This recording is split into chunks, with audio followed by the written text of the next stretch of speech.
క్రీస్తునామున చేరవచ్చిన మీ అందరికీ హృదయపూర్వక వందనాలు. దేవుని వాక్యం చదువుకుందాం. ఈ దినాల్లో మనం అబ్రహాము జీవితంలో నుంచి ధ్యానం చేస్తున్నాం. అబ్రహాము జీవితంలో అబ్బురపరిచే ఆత్మీయ సత్యాలు అనే అంశంగా మనం ధ్యానం చేస్తున్నాం. 2 వాక్య భాగాలు చదువుకుందాం. రోమాపత్రిక 4వ అధ్యాయం 11-12 వచనాలు చదువుతున్నాను. మరియు సున్నతి లేని వారైనను నమ్మిన వారందరికీ అతడు తండ్రి అగుట వలన వారికి నీతి ఆరోపించుటకై అతడు సున్నతి పొందక మునుపు తనకు కలిగిన విశ్వాసం వలనైన నీతికి ముద్రగా సున్నతిని గుర్తు పొందెను.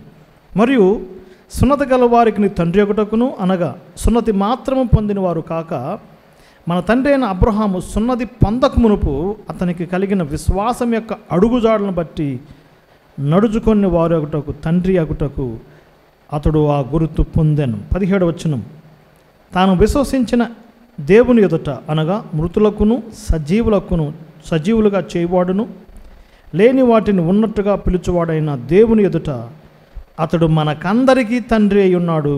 మనకందరికీ తండ్రి అయి ఉన్నాడు. విశ్వాసులకు తండ్రి, విశ్వాసులు అడుగుజాడలో నడుచుటకు ఒక కీలకమైన వ్యక్తిగా అబ్రహామును మనం బైబిల్ గ్రంథములో మనం చూస్తున్నాం. అబ్రహాం జీవితం ఈ ఫిజికల్ వరల్డ్, ఈ యొక్క మానవ ప్రపంచంలోనే ఒక ప్రత్యేకతను సంతరించుకుంది. ఇస్లామిక్ వరల్డ్, ముస్లిం సోదరులకు తండ్రిగా ఉన్నాడు, మా తండ్రి అంటారు. ఇశ్రాయేలు ప్రజలు మా తండ్రి అంటారు. క్రైస్తవులైన మనం మన తండ్రి అంటాం. 3 రకాల జాతులకు లేకపోతే 3 రకాల ఫెయిత్స్కి ఆయన తండ్రిగా ఉన్నాడు.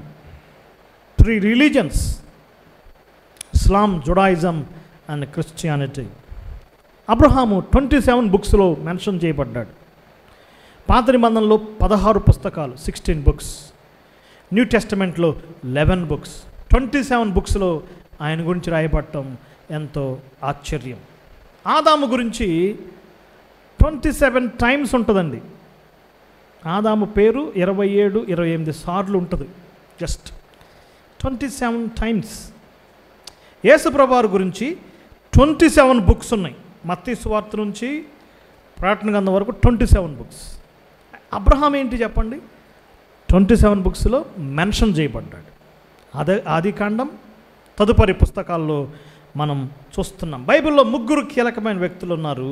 ఆదాము, అబ్రహాము, మన ప్రభు అయిన యేసుక్రీస్తు వారు. అందుకే ఇలా రాసి ఉంటుంది, 1 మ్యాన్ యాడమ్, ఆదామను ఒకని నుండి ప్రతి జాతి మనుషులు వచ్చారు. అబ్రహామును ఒకని నుండి విస్తారమైన సంతానం వచ్చిందని హెబ్రీ పత్రిక 11వ అధ్యాయం మనం చూస్తున్నాం. రోమపత్రిక 5వ అధ్యాయంలో యేసుక్రీస్తును ఒకని నుండి జీవము కలిగిన వారు నీతిమంతులు వచ్చారని 3 గురించి 1 man Adam, 1 man Abraham, 1 man Christ Jesus. అయితే అబ్రహాము జీవితం విశ్వాసులందరికీ మాదిరి అని 2-3 వచనాల్లో మనం చూసాం. రోమపత్రిక 4వ అధ్యాయంలో విశ్వాసం యొక్క అడుగుజాడలు, ఫుట్ ప్రింట్స్. విశ్వసించిన వారందరికీ అబ్రహాము ఒక పాత్ ఏర్పాటు చేశాడు, ఒక రూట్ మ్యాప్ ఏర్పాటు చేశాడు. అబ్రహాము ఒక మార్గం గుండా వెళ్ళాడు. మనం కూడా ఏం కావాలండి? అతని అడుగుజాడలో నడవాలి. న్యూ టెస్టిమెంట్లో మరొక వ్యక్తి ఉన్నాడు. తిమోతికి రాసిన మొదటి పత్రిక 1వ అధ్యాయము 12 నుంచి చదివితే, పూర్వం దోషకుడును, హింసకుడును, హానికరుడైన నన్ను తన కృపచేత ఆయన నన్ను రక్షించుకున్నాడు. పాపులను రక్షించుటకు క్రీస్తు యేసు ఈ లోకమునకు వచ్చిన వాక్యం నమ్మదగినది, పూర్ణాంగీకారమునకు యోగ్యమైనది. అట్టి వారిలో నేను ప్రధానుడును. అయినను నిత్య జీవము నిమిత్తము తనను విశ్వసించబో వారికి నేను మాదిరిగా ఉన్నాను. ఓల్డ్ టెస్టమెంట్లో అబ్రహాము మాదిరి, న్యూ టెస్టమెంట్లో బిలీవర్స్కి పాల్ మోడల్. సో ఇద్దరు లైఫ్ చాలా కీలకమైంది. అబ్రహాం అండ్ పాల్, వీళ్ళిద్దరి మధ్యలో ప్రభు యేసుక్రీస్తు వారు ఉన్నారు. ఆయన యొక్క అడుగుజాడలు ఇంకా ప్రాముఖ్యమైనవి కదా. మనం తెలిపిన పేతురు పత్రికలో మనం ఎవరు అడుగుజాడలు నడవాలండి? ప్రభు అయిన యేసుక్రీస్తు యొక్క అడుగుజాడలు. అబ్రహాం అడుగుజాడలు నడవాలి. అపోస్తలుడైన పౌలు అన్నాడు, నన్ను పోలి నడుచుకోండి. పౌలు అడుగుజాడలు నడవాలి. అందరం కలిసి ప్రభువైన యేసుక్రీస్తు యొక్క అడుగుజాడల్లో నడవాలి. అబ్రహాం యొక్క పాత్వే, ఆయన ప్రభువుని నమ్ముకున్న దగ్గర నుంచి ఆయన జీవితం ముగించే వరకు ఆయన యొక్క జీవితంలో ఎదుర్కొన్న పరీక్షలు, ఆయన పాస్ అయ్యాడా, ఫెయిల్ అయ్యాడా, ఇది ఈరోజు మన అంశము. అబ్రహాం ఎదుర్కొన్న 7 రకాల పరీక్షలు, 7 టెస్ట్స్. ఆయన పాత్ లైఫ్లో, ఆయన ఏర్పాటు విశ్వాసం యొక్క మార్గములో ఆయన ఎదుర్కొన్న పరీక్షలు, పాస్ అయ్యాడా, ఫెయిల్ అయ్యాడా. చాలా సంవత్సరాల క్రితం వారెన్ వీర్స్బీ అనే దైవజనుడు రాసిన కామెంటరీ ఒకటి ఉంది, బిలీవర్స్ బైబిల్ కామెంటరీ. ప్రపంచవ్యాప్తంగా చాలా ప్రఖ్యాతిగాంచింది ఆ కామెంటరీ. 5,000 అంత ఉంటుంది. దయచేసి వాటిని తెచ్చుకోండి. చాలా సింపుల్ లాంగ్వేజ్, కొంచెం ఇంగ్లీష్ వస్తే చాలు, అది బాగా అర్థమవుతుంది. అందులో అబ్రహాం జీవితాన్ని చాలా చక్కగా వివరించాడు. అబ్రహాం జీవితంలో చాలా ఫెయిల్యూర్స్ చూపించాడు, తప్పిదాలు చూపించాడు. నేను ఆశ్చర్యపోయాను. అబ్రహాం అంటే మనం చాలా గొప్పగా ఎంచుతాం కదా, ఇన్ని తప్పులు చేశాడా అబ్రహాము అనిపించింది. నేను మా నాన్నగారిని అడిగాను, ఏం డాడీ, వారెన్ వీర్స్బీ గారు అబ్రహాం జీవితంలో చాలా తప్పులు చూపించాడు ఏంటి, నిజంగా అబ్రహాం అన్ని తప్పులు చేశాడా అని అడిగాను. అంటే మా నాన్నగారు అన్నాడు, చేశాడమ్మా. అన్ని తప్పులా? ప్రతి అధ్యాయంలో తప్పులు చూపించాడు కదా. అంటే ఆయన కూడా మన వంటి స్వభావం కలిగిన వాడే కదా. అబ్రహాం ఎవరు చెప్పండి? మన వంటి స్వభావం. మరి ఏలియా గారు కూడా చెప్పండి, మన వంటి స్వభావం. వర్షాన్ని ఆపాడు, మన వంటి స్వభావం కలిగిన వాడే. ఎయిదర్ పాస్డ్ ఆర్ ఫెయిల్డ్, వీళ్ళంతా మన స్వభావం కలిగిన వారమే. అబ్రహాము జీవితంలో మన జీవితాన్ని చూద్దాం. ఈ సందేశం సారాంశం, మనం పాస్ అవ్వాలి, ఫెయిల్ కాకూడదు.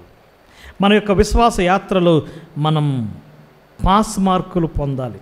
సో ఒక పేపర్ తెచ్చుకోండి, ఎన్ని ఎగ్జామ్స్ పెట్టాడు దేవుడు, ఎన్ని పాస్ అయ్యాడు, ఎన్ని ఫెయిల్ అయ్యాడు, చివరికి మనం మార్కులు ఇద్దాం. చూద్దాం. మొట్టమొదటిగా ఆదికాండం 12వ అధ్యాయం 1 నుంచి 9 వరకు ఫస్ట్ టెస్ట్, అతని యొక్క పాత్ ఆఫ్ లైఫ్, విశ్వాస జీవితంలో అతను ఎదుర్కొన్న ప్రయాణములో అతను ఎదుర్కొన్న మొట్టమొదటి పరీక్ష ప్రామిస్ టెస్ట్, వాగ్దానాన్ని గురించిన పరీక్ష. 12వ అధ్యాయం 1 నుంచి 9 వరకు ప్రామిస్ టెస్ట్. రెండవ పరీక్ష 12వ అధ్యాయము 10 నుంచి 20 వరకు పావర్టీ టెస్ట్, కరువు పరీక్ష,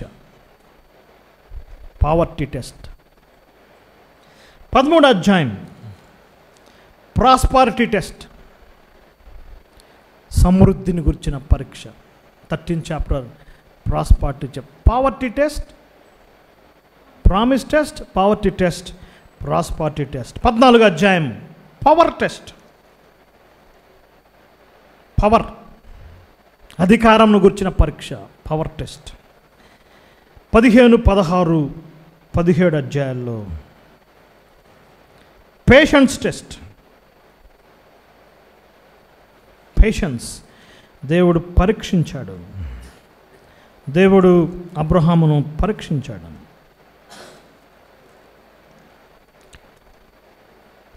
పేషెన్స్ టెస్ట్ 15, 16, 17. ఇక 21లో పెయిన్ టెస్ట్, పెయిన్, బాధ, శ్రమ, పెయిన్ టెస్ట్, 6వ పరీక్ష. 22వ అధ్యాయం పోస్టెరిటీ అంటారు, అంటే సంతానమును గురించిన పరీక్ష, POSTERITY, posterity. 7 tests, promise test, poverty test, prosperity test, power test, patience test, pain test and posterity test. ఇంకా మీరు చదివితే మీకు చాలా టెస్ట్లు దొరుకుతాయి. అందులో పాస్ అయ్యాడా, ఫెయిల్ అయ్యాడా? Pass or fail. ఫెయిల్ అయి ఉంటే నేను అన్ని F మీద తీసుకునేవాడిని. దేవుని స్తోత్రం, అబ్రహాము పాస్ అయ్యాడు. కాబట్టి మనం ఏం చేస్తామండి, నేర్చుకుందాం. చూద్దాం. ఆదికాండం 12వ అధ్యాయం బైబిల్ గ్రంథంలోని ఒక కీలకమైన అధ్యాయం. దేవుడు ఒక గొప్ప వాగ్దానం చేశాడు స్నేహితులారా.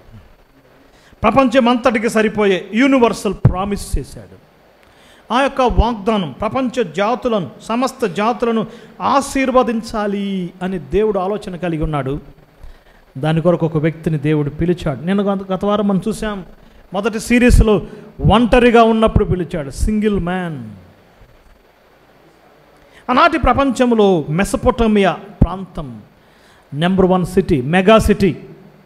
ఇప్పుడు న్యూయార్క్ ఎట్లో, అప్పుడు మెసపోటమియా అట్లాంటిది. మంచి వెల్తీ సిటీ, వైభవం ఉంటుంది, సుఖం ఉంటుంది, అన్ని రకాలైన ఇజమ్స్ అక్కడ ఉన్నాయి. ఎథియిజం ఉంది, పాలిగమీ ఉంది, బహుభార్యత్వం ఉంది. రోమపత్రిక 1వ అధ్యాయం చదువుతుంటే అనేక రకాలైన అంశాలు చెప్పబడ్డాయి. అందులో విగ్రహారాధన కూడా అక్కడ ఉంది, ఐడలటరీ కదా. ఈ విగ్రహాలు చేసేవాళ్ళు ఏం చేస్తారు? రోమపత్రిక 1వ అధ్యాయం చూస్తే ఒక మంచి మాట అక్కడ మనం చూస్తున్నాం.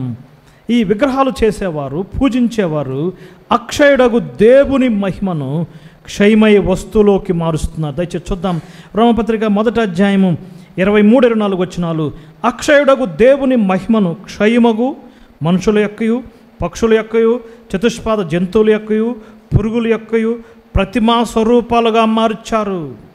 25వ వచనం, సృష్టికర్తకు ప్రతిగా సృష్టమును పూజించారు.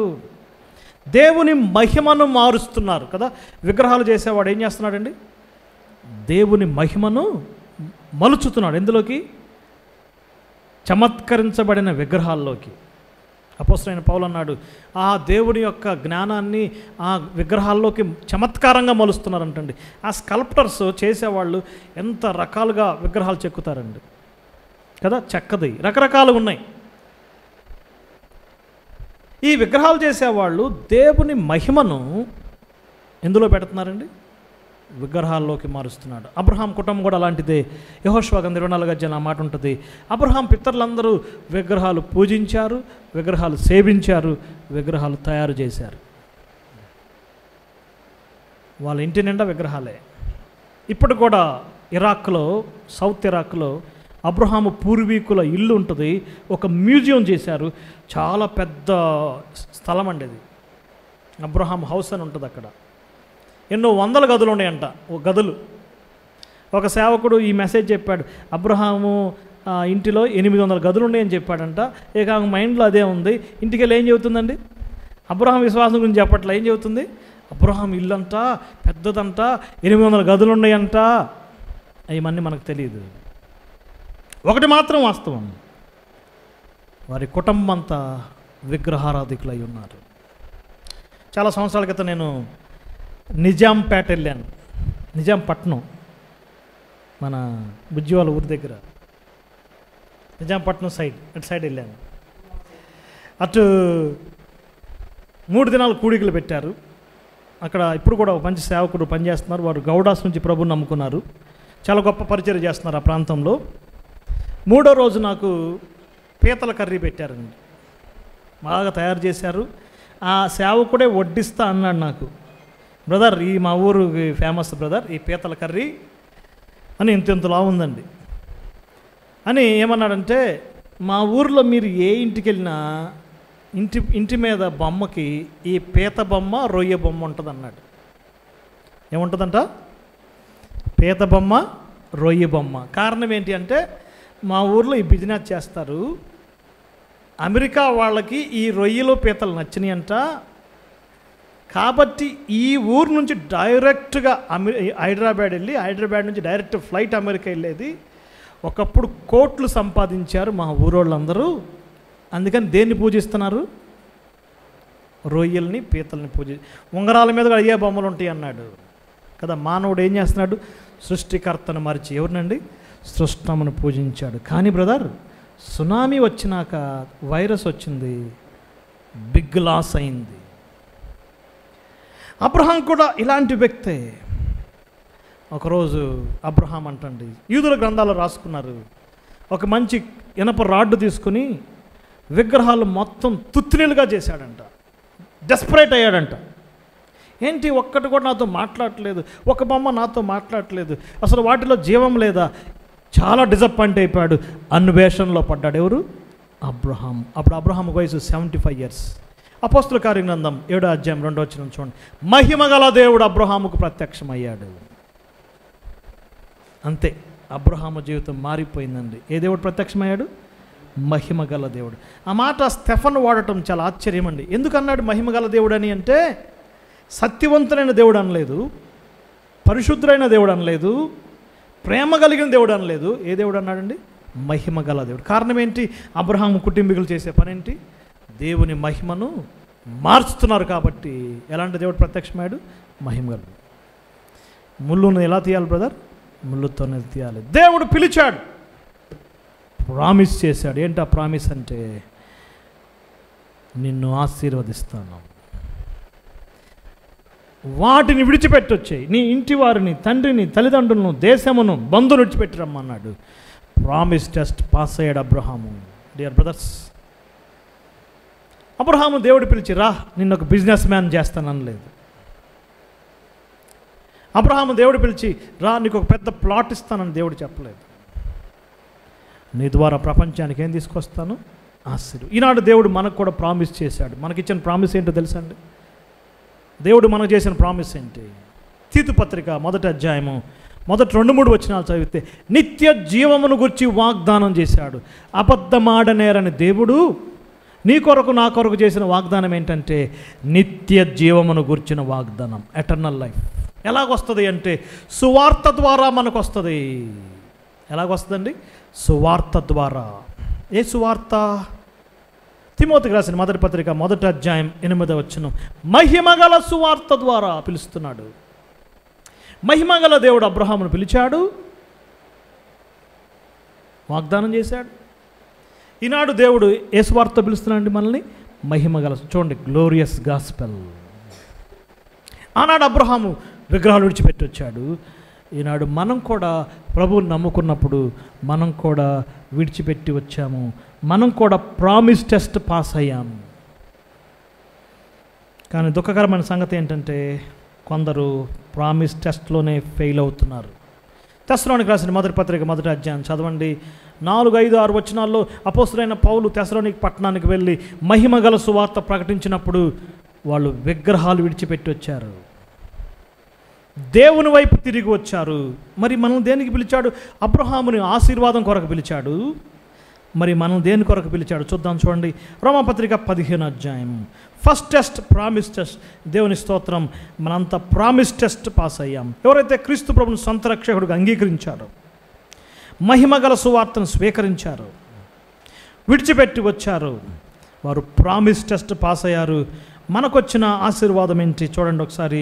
15వ అధ్యాయము 28, 29 వచనాలు. రోమపత్రిక 28:29. ఈ పనిని ముగించి ఈ ఫలమును వారికి అప్పగించి నేను మీ పట్టణం మీదుగా స్పెయిన్కు ప్రయాణం చేతును. నేను మీ వద్దకు వచ్చినప్పుడు క్రీస్తు యొక్క ఆశీర్వాద సంపూర్ణంతో వస్తును. కింద ఫుట్ నోట్లు సువార్తాశీర్వాదం. ఏ ఆశీర్వాదం బ్రదర్? స్వస్థత ఆశీర్వాదం కాదు. దేవుడు అనే వ్యక్తిని ఎందుకు పిలిచాడు? సువార్తాశీర్వాదం ఇవ్వటానికి. రమణ అనే బ్రదర్ని ఎందుకు పిలిచాడు? సువార్తాశీర్వాదం ఇవ్వటానికి. అంతేనే కాదా? ఎందుకు పిలుస్తున్నాడు చెప్పండి? సువార్తాశీర్వాదం ఇవ్వటానికి. మనకు కూడా వాగ్దానం చేశాడు. ఏ వాగ్దానం ఇది? నిత్య జీవమును గుర్చిన వాగ్దానం. ఎప్పుడు చేశాడండి? జగత్తు పునాది అబద్ధమాడనేరని దేవుడు. అబద్ధమాడనేరని దేవుడు అబ్రహాముకి వాగ్దానం చేశాడు. వాగ్దానం ప్రకారం అబ్రహాము బయలుదేరాడు. చాలా గొప్ప అంశం ఏంటంటే, అబ్రహాము నా చేతిలో నుంచి చెయ్యి, నా అడుగులో నీ అడిగాయి, నాతో పాటు రా, అంతే. ఈ just simply obeyed. Promise test. రెండోదిగా మనం చూస్తున్నాం, ప్రామిస్ టెస్ట్ పాస్ అయ్యాడు. తన ప్రయాణం కంటిన్యూ అయింది. ఊరు అనే ప్రాంతం నుంచి బయలుదేరాడు. హారాన్ వచ్చాడు. హారాన్ నుంచి కానానికి వచ్చాడు. దేవుడు చూపించిన దేశానికి వచ్చాడు. జస్ట్ సెటిల్ అవుతున్న టైంలో అబ్రహాం జీవితంలో సెకండ్ టెస్ట్ ఎదుర్కొన్నాడు. Poverty test. కరువు కలిగినట్టుగా మనం చూస్తున్నాం. దయచేసి చూద్దాం. ఆదికాండం 12వ అధ్యాయం. అబ్రహాం జీవితంలో సెకండ్ టెస్ట్. 12వ అధ్యాయం 10వ వచనం. ఆ దేశంలో గొప్ప కరువు కలిగింది. భారమైన కరువు. పావర్టీ. నేను ఈ 3 దినాలు బెల్గాం, హుబ్లీ ఆ ప్రాంతాలకు వెళ్ళాను. హుబ్లీ నిండా తెలుగు వాళ్ళు ఎక్కువ ఉంటారు, బెల్గాం నిండా తెలుగు వాళ్ళు ఎక్కువ ఉంటారు, అది కూడా ప్రకాశం జిల్లాలో ఎక్కువ ఉంటారు. ఎందుకున్నారంటే 100 years క్రితం రాయలసీమ ప్రకాశం జిల్లాలో పెద్ద కరువు వచ్చిందంట అండి. గడ్డి తిన్నారంట ప్రజలు. బతికుంటే బలిసాకు తినొచ్చు అంటారు కదా, బతికుంటే ఏం తినొచ్చండి? బలిసాకు. శ్రీలంక ప్రజలు కూడా కరువు వచ్చినప్పుడు ఏం తిన్నారు తెలుసండి? ఆకులు తిన్నారు. అంత తీవ్రమైన కరువు వచ్చింది అబ్రహాం జీవితంలో. ఇదేంటి ప్రభువా, ప్రామిస్ చేశావు, సమృద్ధి గల పట్టణాన్ని తీసుకెళ్తానన్నావు, మహిమగల దేవుణ్ణి అన్నావు, మహిమగల వ్యక్తిగా చేస్తానన్నావు, నా పేరును హెచ్చిస్తానన్నావు, ఈ కరువు నేను భరించలేకపోతున్నాను. ఏం జరిగింది? 10వ వచనంలో ఐగుప్తు దేశానికి వెళ్ళాడు. ఇంగ్లీష్ బైబిల్లో ఉంటుంది, మన తెలుగు కానీ భక్తులు చెప్తున్నారు he went down in to Egypt. ఉందా మిన్ను? వెంట్ డౌన్, అప్, పైకి ఎక్కాల్సిన వాడు ఏమయ్యాడు? డౌన్ అయ్యాడు. డియర్ బ్రదర్స్, మన యొక్క విశ్వాస యాత్రలో పావర్టీ తప్పదు, కరువు తప్పదు. ఏలియా మినహాయింపు కాదు, ఎలీషా మినహాయింపు కాదు. దేనికి? కరువుకి. నయోమి మినహాయింపు కాదు. అపోస్తలుల కార్యం 11వ అధ్యాయంలో 1వ శతాబ్దపు విశ్వాసులకు గొప్ప కరువు వచ్చిననే మాట చూద్దాం. చూడండి, అపోస్తలుల కార్యం గ్రంథం. God sends poverty, God allows poverty. మన వ్యక్తిగత జీవితాల్లో దేవుడు కరువులు అనుమతిస్తాడు. 11వ అధ్యాయము 27వ వచనం. ఆ దినములందు ప్రవక్తలు యెరూషలేము అంత్యోకు వచ్చిరి. వారిలో అగబు అని ఒకవాడు నిలబడి, గొప్ప కరువు రాబోతుంది. విశ్వాసులకు ఏముంది? గొప్ప కరువు. కానీ అబ్రహాము ఫెయిల్ అయ్యాడు. ఎటు వెళ్ళాడండి? ఈజిప్ట్కి వెళ్ళాడు. ఈజిప్ట్ లోకానికి సాదృశ్యం. లోకంతో కలిసిపోయాడు స్నేహితులారా. భక్తులు అంటున్నారు మేబీ 13 years ఉన్నాడేమో. ఎంతకాలం ఉన్నాడు మనకు తెలీదు. ఐగుప్తులో ఉన్నంత కాలము దేవుని దగ్గర నుంచి అబ్రహాముకి ఎలాంటి వర్తమానం లేదు. No revolution in Egypt.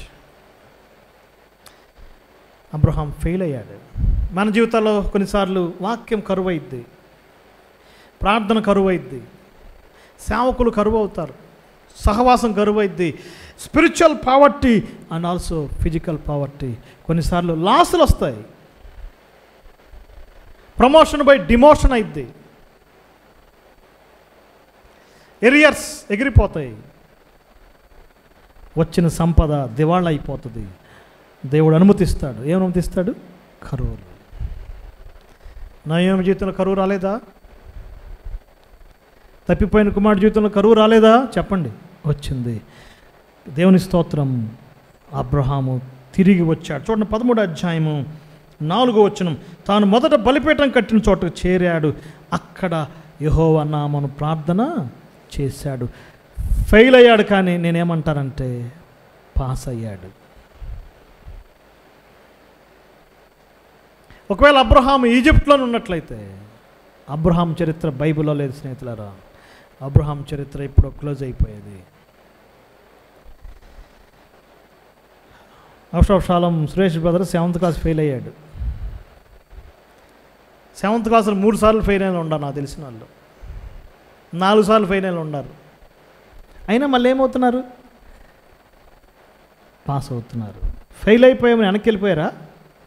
లేదు. ఏమవుతారండి? పాస్.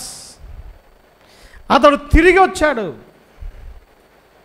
తప్పిపోయిన కుమారుడు తిరిగి వచ్చాడు. తప్పిపోయిన నయోమి తిరిగి వచ్చింది. తప్పిపోయిన అబ్రహాము తిరిగి వచ్చాడు. తప్పిపోయిన కుమారుడు స్టోరీ మనందరికి బాగా తెలుసు. ఇంగ్లీష్లో ఏమంటారో తెలుసండి? Prodigal sun. తప్పిపోయిన కుమారుడు. నయోమిని ఏమన్నారంటే తప్పిపోయిన కుమార్తె, ప్రాడిగల్ డాటర్. మరి అబ్రహాముని ఏమన్నారు? తప్పిపోయిన పితరుడు, ప్రాడిగల్ పేట్రియార్క్. ప్రాడిగల్ సన్ తిరిగి వచ్చాడు, ప్రాడిగల్ డాటర్ తిరిగి వచ్చింది, ప్రాడిగల్ పేట్రియార్క్ తిరిగి వచ్చాడు. మనం కూడా తిరిగి రావాలి. There is a chance restoration. మనం ఫెయిల్ అయినా ఏం కావచ్చండి? పాస్ అవ్వచ్చు. డియర్ బ్రదర్స్, అతడు మొదటి చోటకు తిరిగి వచ్చాడు. పేతురు ఫెయిల్ అయ్యాడు, తిరిగి వచ్చాడు. పేతురు ఎక్కడ ఫెయిల్ అయ్యాడంటే చలిమంట దగ్గర ఫెయిల్ అయ్యాడు. చలిమంట కాగుతున్నాడు. పేతురుని ప్రభు చలిమంట దగ్గరే పాస్ చేశాడు. నిప్పులు కాలుతున్నాయి, కట్టెలు కాలుతున్నాయి, చేపను కాలుస్తున్నాడు, మంట ఎక్కువ అవుతుంది. పేతురు పక్కనే కూర్చున్నాడు. పేతురుని అడుగుతున్నాడు, నీవు నన్ను ప్రేమిస్తున్నావా? ఎన్నిసార్లు అబద్ధం ఆడాడండి? 3 times. ఎన్నిసార్లు అడిగాడు ప్రభు? ఎగ్జాక్ట్ ఎన్నిసార్లు? 3 times. ఎక్కడ ఫెయిల్ అయ్యాడో అక్కడే పాస్ అయ్యాడు. ఎఫెసీ సంఘం గురించి ప్రార్థన రాయబడింది, నువ్వెక్కడ పడిపోతావో దాన్ని గుర్తు చేసుకొని బయటికి తిరిగి రావు. Restoration. Abraham poverty test fail అయ్యాడు, కానీ దేవుని స్తోత్రం ఏమయ్యాడండి? మరలా పాస్ అయ్యాడు. మనం పాస్ మార్కులు వేయచ్చు ఎవరికి. కానీ దుఃఖకరమైన సంగతి ఏంటంటే విశ్వాస జీవితంలో భక్తులు పావర్టీ ఎదుర్కొన్నప్పుడు పాస్ అయ్యారు, కానీ అబ్రహాము ఏమయ్యాడని? ఫెయిల్ అయ్యాడు. 3వ టెస్ట్ మనం చూద్దాం. ఇప్పుడు దేవుడు దానికి ఆపోజిట్ టెస్ట్ ఇచ్చాడు. ఏ టెస్ట్ ఇది? Prosperity, plenty test. చూడండి 13వ అధ్యాయము మొదటి 2-3 వచనాలు.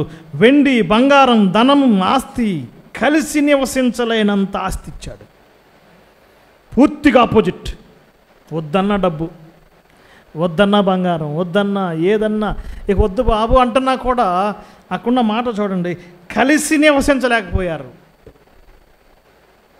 జనరల్గా భక్తులు ఎక్కడ ఫెయిల్ అయిపోయారంటే ఇక్కడే ఫెయిల్ అయిపోయారు. ప్రాస్పారిటీలోనే ఫెయిల్ అయిపోయారు. సొలొమోన్ ఎక్కడ ఫెయిల్ అయిపోయాడు? సొలొమోన్ చెప్పండి, సొలొమోన్ టైంలో రోడ్ల మీద ఏమేవాళ్ళు? రత్నాలు, వెండి, బంగారం. ఆ రోజుల్లో మనం ఉంటే ఎంత బాగుండేది, చక్కగా ఇంట్లో ఎన్నో పెట్టుకునేవాళ్ళం. రోడ్ల మీద అమ్మేవాళ్ళు. లవోదిక సంఘం ఫెయిల్ అయిపోయింది ఎక్కడ? ప్రాస్పారిటీలోనే. కానీ అబ్రహాము ప్రాస్పారిటీలో పాస్ అయ్యాడు. పెద్ద గొడవ వచ్చింది. అబ్రహాం ఏమనంటే, లోతు నీతో నాకు వద్దురా బాబు, నేను రావద్దన్నా నాతో పాటు వచ్చావు, నీకు దేవుడు చెప్పలేదు ఆయన నాతో పాటు వచ్చావు, నాతో పాటు రావటం బట్టి నీకు అంత డబ్బు వచ్చింది, వెళ్ళిపో, గెట్ అవుట్, నా నుంచి నువ్వు వెళ్ళిపో, నీకు నాకు సెట్ కాదు, నా బతుకేది నా బతుకుని, నువ్వు వెళ్ళిపో అనాలి. కానీ అబ్రహాం ఏమన్నాడు తెలుసా? నో నో నో, లోతు దేవుడు మనకిచ్చాడు, మనం గొడవ పడకూడదు, మన ఇద్దరి మధ్య ఏం ఉండకూడదు, కలహం ఉండకూడదు. కాబట్టి ఏం చేద్దాం, ఫస్ట్ చాయిస్ నీకే, నీ ఇష్టం, నువ్వు ఎటు వెళ్ళిపోతావు అటు వెళ్ళిపో, నువ్వు ఈస్ట్ వెళ్తే నేను వెస్ట్ వెళ్తాను, నువ్వు నార్త్ వెళ్తే నేను సౌత్ వెళ్తాను. ఆ ఛాయిస్ ఏదో అబ్రహాం తీసుకోవచ్చుగా. నా మాట మీకు అర్థమైందండి? ఛాయిస్ ఎవరికి ఇచ్చాడు? లోతుకి ఇచ్చాడు. సో లోతు గారికి ఒక మంచి ఛాన్స్ దొరికింది. 10వ వచనం, కన్నులు ఎత్తాడు, ఒక పెద్ద పర్వతం ఎక్కాడు, చుట్టూ చూశాడు, ఒక ప్రాస్పరస్ ప్లేస్ కోరుకున్నాడు. కానీ అబ్రహాం అంట, లోతేమో చుట్టూ చూశాడంట, చాలాసేపు చూసుకున్నాడు. అబ్రహాము పైకి చూశాడంట. కింద రాయబడింది 13వ అధ్యాయం చివరిలో, గుడారములో ఉన్నాడు. ఎక్కడున్నాడండి?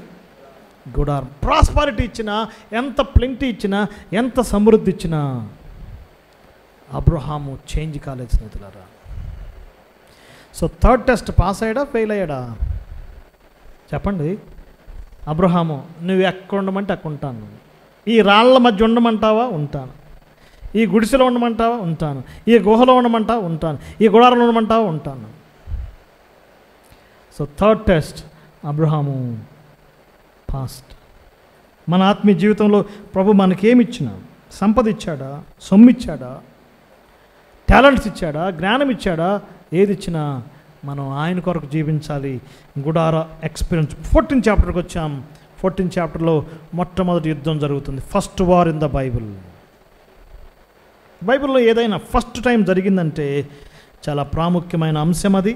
ఇక్కడ శత్రువులు అందరూ కలిచారు, మొత్తం యునైట్ అయ్యారు. రేపు ఇశ్రాయేలు జాతి మీదకి శత్రువులు అంతా ఏకం కాబోతున్నారు. చివరికి ఇశ్రాయేలుదే విజయానికి గుర్తుగా ఈ అధ్యాయం ఉంది. అయితే ఒక మాట చూడండి దయచేసి, 10వ వచనం, సిద్దీము లోయలో విస్తారమైన మట్టి కీలు గుంటలు ఉండెను. నోట్ చేసుకోండి, మట్టి కీలు గుంటలు, కీలు. మోషే తల్లి కూడా ఏం చేసింది? అది కట్టి ఏం చేసింది? కీలు పూసింది. కీలు పెట్రోల్కి ముడి పదార్థం. ఒక అమెరికన్ సైంటిస్ట్ 100 years క్రితం బైబిల్లో కీలు అనే మాట నోట్ చేసుకుని దాన్ని స్టడీ చేసి ఆ ప్లేసులు తిరిగి ఇదిగో ఇక్కడ పెట్రోల్ ఉంది అని ప్రపంచానికి చెప్పాడు. యెమెన్, సౌదీ అరేబియా, వీటన్నిటికి పెట్రోల్ బయటపడింది దేని ద్వారా? బైబిల్ గ్రంథం ద్వారా. అలాంటి సంపద కలిగిన చోట యుద్ధం జరిగింది. అబ్రహాం విజయం సాధించాడు, పనివారిని సిద్ధం చేశాడు, గొప్ప విజయాన్ని తీసుకొచ్చాడు. ఈలోపు ఒక రాజుగారు కలిశాడు, ఆయన పేరు షోలమ్ రాజు. రొట్టె ద్రాక్షాసం తీసుకొచ్చి అబ్రహాముకి అందించాడు.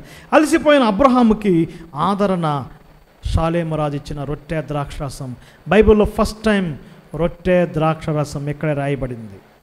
ఎప్పుడైనా 2 కలిసి ఉంటాయండి, రొట్టె తర్వాత ఏంటి? ద్రాక్షరసం. ఎందుకు ఇచ్చాడు? అలసిపోయిన అబ్రహాముకు ఆదరించడానికి. మనం ఆదివారం తీసుకునే ప్రభు వాళ్ళ ఉద్దేశం కూడా అదే. ఈ వారం అంతా అనేక యుద్ధాలు చేశాము, అలసిపోయాం. ప్రభు వాళ్ళలో పాలు పంపు పొందడం ద్వారా ఆయన జ్ఞాపకం చేసుకుని స్తుతించి మరలా మనం ఏమవుతామండి? ఎనర్జెటిక్ అవుతాం. మరొక రాజు వచ్చాడు, ఆయన పేరు సొదొమ రాజు. సొదొమ రాజు తీసుకురాలేదు, ఈమెను అడుగుతున్నాడు. ఏమేమని అడుగుతున్నాడు తెలుసా? నీ యొక్క మనుషులు నాకి ఎంత గొప్ప యుద్ధం చేసావు అబ్రహాం గారు, చాలా పవర్ఫుల్ పర్సన్ లాగా ఉన్నావు, నువ్వు నాతో కాబట్టి చేయగలిపితే, నాతో కలిపి నువ్వు కూడా కోయిలెట్ అయితే మనం ఈ రాజ్యాన్ని ప్రపంచాన్ని పరిపాలించవచ్చు, నాతో ఉండు, నీ దగ్గర మనుషులు నాకి. ఇంగ్లీష్ బైబిల్ ఏముంటుందంటే గివ్ మీ యువర్ సోల్స్ అని ఉంటుంది. ఏం కావాలి? సొదొమ రాజుకి ఏం కావాలండి? ఆత్మ కావాలి, ఆత్మలు కావాలి. సాతానికి ఏం కావాలి? మన వస్తువులు అక్కర్లేదు, మన ఫ్రిడ్జ్లు అక్కర్లేదు, మన బీరువాలు అక్కర్లేదు. ఏం కావాలి? ఆత్మలు కావాలి. ఒక ఇంటర్నెట్లో వాడి ఆత్మను అమ్మకానికి పెట్టాడంట. ఇలాంటి వాళ్ళు చేసేవాళ్ళు చాలామంది ఉంటారు. అంటే నా ఆత్మ నరకానికి వెళ్ళటానికి రెడీ అని పెట్టుకున్నాడు. Satan always demand souls. కానీ అబ్రహాం తీసుకున్న నిర్ణయం చాలా శ్రేష్టం. 22వ వచనం, ఒక్క నూలు పోగొడవద్దు, నాతో డీల్ ఓకే చేయి, నేను కింగ్ చేస్తాను, నీకు పవర్ ఇస్తాను. అబ్రహాం ఏమన్నాడు? నో. అబ్రహాం అక్కడి నుంచి వెళ్ళిపోయాడు, లోయలోకి వెళ్ళిపోయాడు. డియర్ బ్రదర్స్ అండ్ సిస్టర్స్, మనకు పవర్ అక్కర్లేదు, మనం దీనులమై ఉందాం. సో 4th టెస్ట్ ఏంటి? Power test. అపోస్తలుడైన పౌలు తన జీవితంలో ఎప్పుడైనా సరే గొప్ప అంశాలు చెప్పేటప్పుడు తన గురించి చాలా తక్కువగా చెప్పుకుంటాడు. ఎఫెసీ పత్రిక 3:11 చదవండి. యుగాల్లో తరాల్లో మరుగైన సత్యాలు చెప్పడానికి దేవుడు నన్ను ఏర్పాటు చేశాడు, ఎందుకంటే పరిశుద్ధులందరూ నేను అత్యల్పుడను. హయ్యెస్ట్ థింగ్స్, గ్లోరియస్ థింగ్స్ చెప్పినప్పుడు తను తక్కువగా చెప్పుకున్నాడు. మనకి పవర్ అక్కర్లేదండి. ఈ దినాల్లో దేని కొరకు కొట్టుకుంటున్నారు చెప్పండి? పవర్ కొరకే. సంఘాల్లో దేని కొరకు? పవర్ కొరకే. Number 1 position, number 2 position. No, నాకు ఒక నూలు పోకూడవద్దు. నెక్స్ట్ 15, 16, 17 అధ్యాయాలకు వచ్చేసరికి అబ్రహాం జీవితంలో విజయాన్ని సాధించాడు, టెస్టులు పాస్ అవుతున్నాడు. కానీ అబ్రహాం జీవితంలో ఒక లోటు ఉంది. ఏంటి ఆ లోటు? సంతానం లేదు. No child. సంతానం లేని వాడును. 15:2. ఇంతుంటే నాకేంటి? దేవుడు కనపడినప్పుడు ఏం చెప్తున్నాడండి? నువ్వు తండ్రి కాబోతున్నావు, తండ్రి కాబోతున్నావు, తండ్రి కాబోతున్నావు, తండ్రి కాబోతున్నావు. ఎప్పుడు ప్రభువా? ఏమో.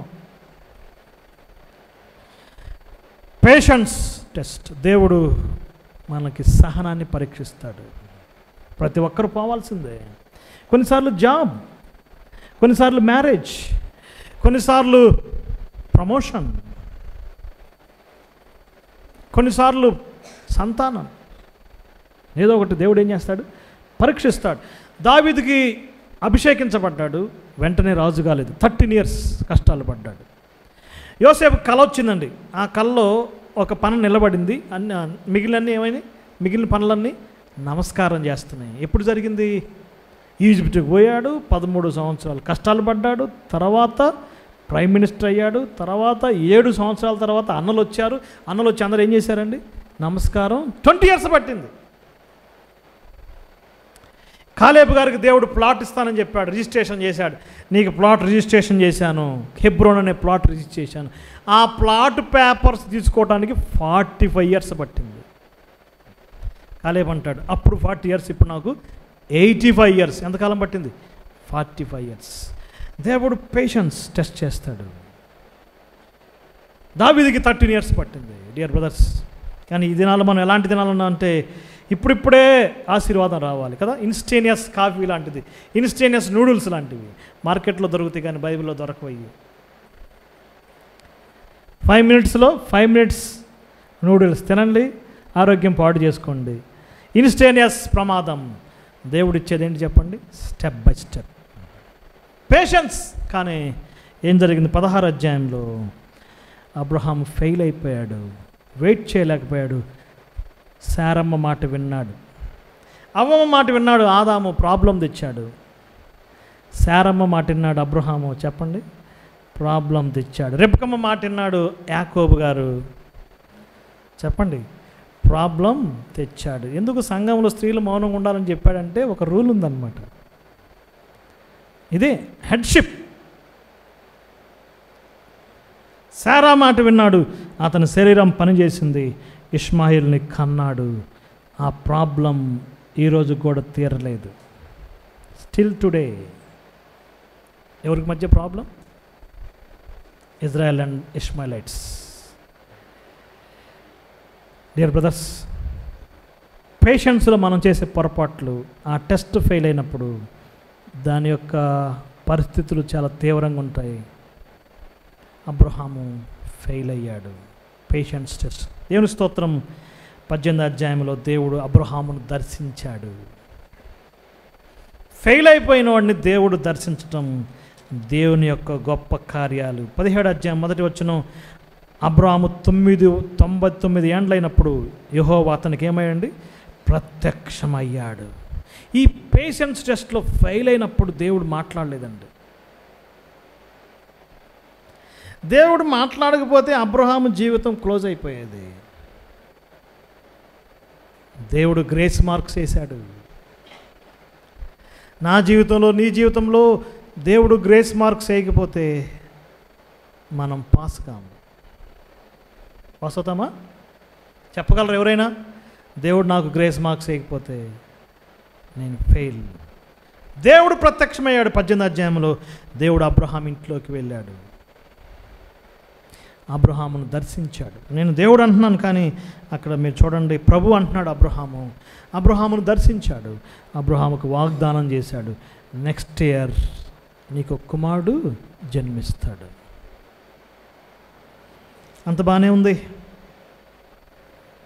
ఇస్సాకు జన్మించాడు. ఇష్మాయేల్ హింస పెడుతుంది. 21వ అధ్యాయం పెయిన్ టెస్ట్. ఇప్పుడు అబ్రహాం జీవితంలో ఒక సంక్షోభం ఎదుర్కొన్నాడు. ఇష్మాయేల్ అనుకున్నాడు, ఇక నా కుమారుడు ఇతనే అనుకున్నాడు, ఇతనే నాకు అనుకున్నాడు, నాకు మొత్తం ఆస్తికి వారసుడు ఇతను అనుకున్నాడు.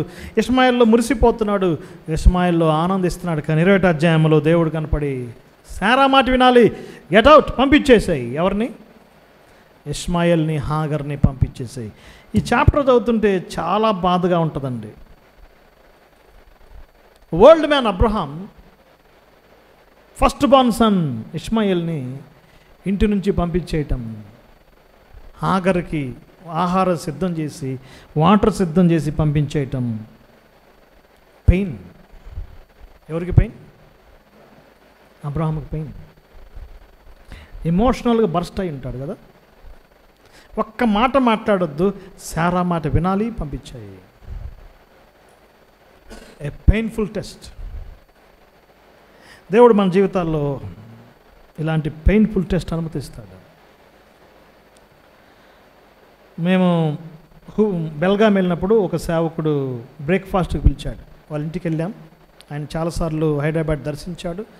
ఆ సిస్టర్ గారిది ఇక్కడే, దిండిగల్. ఆయన 13 years మిలిటరీలో పనిచేశాడు. 13 years మిలిటరీలో పనిచేశాడు. 13 years 13 సర్జరీస్ నాకు జరిగినాయి అన్నాడు. 13 సర్జరీలు. 13వ సర్జరీకి నేను దేవునికి సమర్పించుకున్నాను. ఎవరికి? దేవునికి. అప్పుడు దాకా నేను సేవకు రాలేదు, నేను పోస్ట్పోన్ చేస్తూ వచ్చాను. తలలో కుట్లు ఉన్నాయి, చూపించాడు. ఇక్కడ ప్లేట్ ఉంది, చూపించాడు. ఇక్కడ ఒక ప్లేట్ ఉంది. ప్లేట్ అంటే రాడ్. తర్వాత మోకాలు చిప్ప ఇదైపోయింది, దాన్ని చూపించాడు. L3 L4 తీసేశారంట డాక్టర్స్, అసలు లేకుండానే చేశారంట.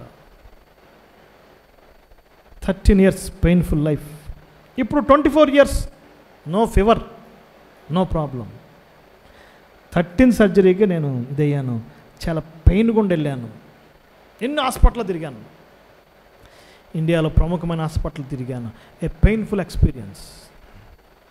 Emotional pain, physical pain, psychological pain. We have to go through pain. కానీ దేవుని స్తోత్రం, Abraham ఏమయ్యాడండి?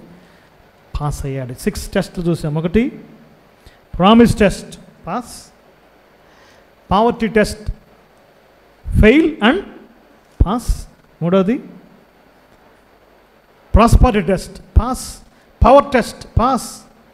Patience test, fail and pass. Pain test, pass. 22 chapter posterity. తన జీవితంలో సంక్షోభం ఎదుర్కొన్నాడు. వన్ ఫైన్ డే దేవుడు అబ్రహాంకి అబ్రహమా అని పిలిచాడు. డైలీ దేవుని యొక్క ప్రత్యక్షతలు పొందుకున్నవాడే ఆ రోజు కూడా మామూలుగానే ఏమన్నాడండి? చిత్తం ప్రభువా, నీ ఒక్కగాను ప్రేమించే కుమారుణ్ణి నాకిస్తావా? ఒక్కగాను కుమారుడు నీకు ఇస్తే, ఆల్రెడీ ఇస్మాయిల్ని వదిలేసుకున్నాను, ఇస్మాయిల్ని పంపించేయమన్నాను, నీ మాట చొప్పున పంపించేశాను, ఇప్పుడు ఇస్సాకును కూడా తీసుకుంటావా? ఓకే ఓకే లార్డ్ అనలేదండి. Okay okay okay lord, spot చెప్పు, ప్లేస్ చెప్పు, టైం చెప్పు.